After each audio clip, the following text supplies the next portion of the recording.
Bonjour! Dans le mois de décembre, l'appel unité familiale et la naissance de Jésus sont célébrés. Ta capsule quotidienne te présente une édition spéciale où tu trouveras des réflexions. Rejoins notre podcast quotidiennement. Aujourd'hui dans ce podcast, on te présente... Salut, c'est Lady Limaco et je suis très heureuse de partager avec toi ce podcast intitulé « Et si on prie d'abord ?»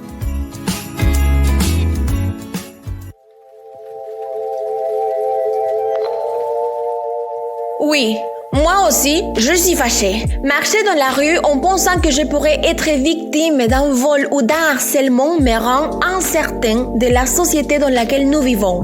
Je n'aime pas non plus regarder la criminalité à laquelle je suis exposée aux nouvelles. Je ne peux pas m'habituer à une société où on risque d'être tué pour un téléphone ou blâmé pour la manière dont on est habillé. Quand il me dérange dans la rue, parfois, je m'interroge sur tous ces gens qui méritent d'être punis. J'espère que quelque chose de mal leur arrivera ou que la justice sera faite et je les verrai emprisonnés. Mais qu'est-ce qui se passe si on prie d'abord? Oui, il est difficile de prier pour quelqu'un qu'on déteste.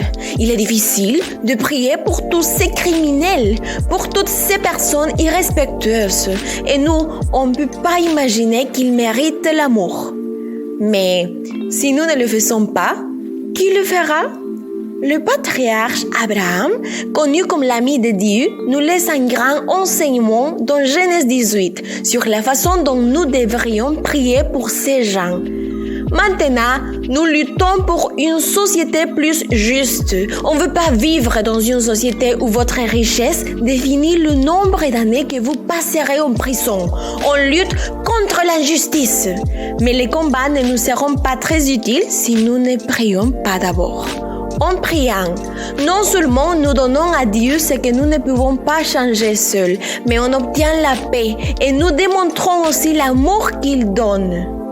Prions pour tous ceux qui sont dans les prisons, pour les personnes qui nous font du mal, pour les politiciens, pour toutes les personnes qui, selon nous, ne méritent pas l'amour, car nous manifestons ainsi le grand amour de Dieu pour l'humanité.